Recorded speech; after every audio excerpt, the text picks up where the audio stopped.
Assalamualaikum warahmatullahi wabarakatuh. Kami dari kelompok 1 ingin menjelaskan cara bayar pajak bumi bangunan atau PBB.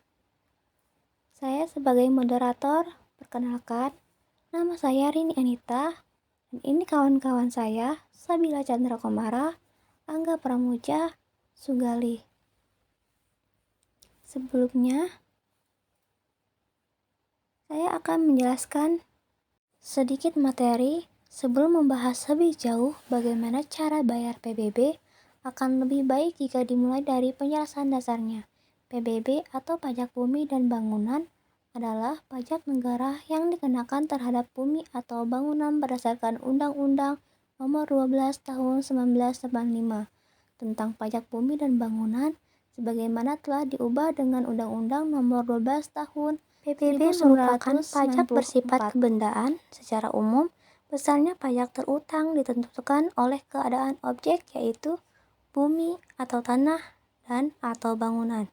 Keadaan subjek, siapa yang membayar, tidak ikut menentukan besarnya pajak berdasarkan pasal 1 Undang-Undang Nomor 12 Tahun 1985 JO Undang-Undang Nomor 12 Tahun 1994 yang dimaksud bumi adalah permukaan bumi dan tubuh bumi yang ada di bawahnya. Permukaan bumi meliputi tanah, perairan, pendalaman termasuk rawa-rawa, tambak, pegairaan, serta laut wilayah Republik Indonesia. Sementara bangunan adalah konstruksi teknis yang ditanam atau dilekatkan secara tetap pada tanah dan atau perairan untuk tempat tinggal, tempat usaha, dan tempat yang diusahakan. Di dalamnya termasuk hunian vertikal, gedung komersial, gedung perkantoran, ruko, kan termasuk rumah subsidi atau rumah murah dan lainnya. Materi cara bayar PBB berdasarkan perhitungannya. Dasar perhitungan cara bayar PBB telah diatur dalam pasal 6 Undang-Undang Nomor 12 Tahun 1985, Undang-Undang Nomor 12 Tahun 1994, dan PP Nomor 25 Tahun 2002. Beberapa hal penting yang menentukan jumlah pajak yang harus dibayar antara lain nilai jual objek pajak atau NJOP, nilai jual objek tidak kena pajak atau NJOPKP, dan nilai jual kena pajak atau NJKP. Contoh simulasi cara bayar PBB. Rumus perhitungan pajak bumi dan bangunan, tarif dikali NJKP. Jika NJKP sama dengan 40% dikali NJOP dikurangi NJOP TKP, 0,5% dikali 40% dikali NJOP dikurangi NJOP TKP, 0,2% dikali NJOP dikurangi NJOP TKP. Jika NJKP sama dengan 20% dikali NJOP dikurangi NJOP TKP sama dengan 0,5% dikali 20% dikali NJOP dikurangi NJOP TKP sama dengan 0, B. Nilai jual objek pajak NJOP. Di bidang properti, NJOP adalah nilai yang ditetapkan negara sebagai dasar pengenaan pajak bagi PBB. Biasanya perkembangan sebuah kawasan membuat nilai jual properti meningkat. Untuk mengantisipasinya, pemerintah melalui Menteri Keuangan menetapkan pembayaran NJOP adalah setiap 3 tahun sekali. Namun, di daerah tertentu yang berkembang sangat pesat, mengakibatkan nilai jual naik signifikan. Penetapan nilai jual objek pajak bisa dilakukan setahun sekali. C. Nilai jual objek tidak kena pajak atau NJOP TKP. NJOP TKP adalah batas NJOP atas bumi dan bangunan yang tidak dikenakan pajak. Berdasarkan keputusan Menteri Keuangan Nomor 201-04-2000 ditetapkan NJOP TKP untuk setiap daerah di kabupaten atau kota setinggi-tingginya senilai Rp12 juta. dengan memperhatikan dua ketentuan sebagai berikut. Yang pertama, setiap wajib pajak memperoleh pengurangan NJOP TKP sebanyak 1 kali dalam 1 tahun pajak.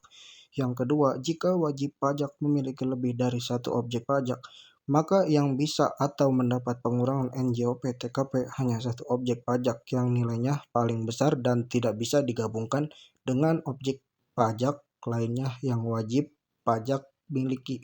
D. Nilai jual kena pajak atau NJKP. Kemudian untuk NJKP atau nilai jual kena pajak atau assessment value adalah besaran nilai jual objek yang akan dimasukkan ke dalam perhitungan pajak terutang yang tertuang dalam pasal 6 ayat 3 Undang-Undang PBB. Hal ini berarti NJKP merupakan bagian dari NJOP dan nilai NJKP selalu bergantung pada besarnya nilai NJOP. Cara bayar PBB. Terdapat 2 cara bayar PBB, yakni online dan offline. Kedua cara tersebut memiliki prosedur yang berbeda dalam proses pembayarannya. Berikut penjelasan lengkapnya perihal cara bayar PBB secara online dan juga offline.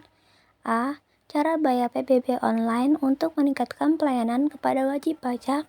Pembayaran PBB juga dapat dilakukan melalui tempat pembayaran elektronik yang disediakan bank seperti ATM, teller fasilitas lain. Keuntungan pembayaran PBB melalui tempat pembayaran elektronik ini adalah: yang pertama, melayani pembayaran PBB atas objek pajak di seluruh Indonesia.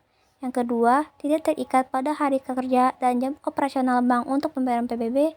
Yang ketiga, terhindar dari antrian di bank pada saat pembayaran PBB. Tahapan pembayaran PBB melalui ATM sebagai berikut. Yang pertama, pilih menu pembayaran. Yang kedua, pilih menu pajak. Yang ketiga, masukkan nomor objek pajak. Yang keempat, masukkan tahun pembayaran PBB. Yang kelima, kemudian akan muncul informasi tentang objek pajak tagihan dan namanya. Yang keenam, periksa dengan teliti identitas dan jumlah pokok pajak yang harus dibayar. Yang ketujuh, jika sudah sesuai, tekan tombol bayar. Bila melakukan pembayaran melalui metode online, ada satu hal yang perlu Anda ingat, yakni jangan buang bukti pembayaran karena ini merupakan barang bukti pembayaran pajak bumi dan bangunan yang sah melalui ATM. Mengenai ketentuan cara bayar PBB di daerah tertentu. Dasar perhitungan PBB telah diatur dalam pasal 6 Undang-Undang Nomor 12 Tahun 1985, Undang-Undang Nomor 12 Tahun 1994 dan PP Nomor 25 Tahun 2002. Dasar perhitungan PBB adalah nilai jual kena pajak atau NJKP, yaitu suatu persentase tertentu dari nilai jual sebenarnya. Besaran persentase NJKP sendiri ditetapkan dengan peraturan pemerintah dengan memperhatikan kondisi ekonomi nasional. NJKP ditetapkan serendah-rendahnya adalah 20% dan setinggi-tingginya adalah 100%. Seperti yang diketahui bersama bahwa PBB diregulasi oleh pemerintah daerah atau Pemdanya masing-masing. Dengan begitu, kebijakan atau ketentuan cara bayar PBB bisa berbeda pada daerah tertentu. Per Juli 2021 ini, terdapat beberapa Pemda yang memberikan keringanan dalam pembayaran PBB, mulai dari 10 hingga 100%. Beberapa daerah yang dimaksud antara lain Tangerang Selatan, Salatiga, dan Bandar Lampung. Ya, terima kasih. Untuk selanjutnya akan dibantu oleh rekan kami. Terima kasih kepada Pak dosen maupun teman-teman. Bila tugas kelompok kami belum sempurna, mohon dimaklumi. Saya sebagai moderator ingin mengakhiri. Wassalamualaikum warahmatullahi wabarakatuh.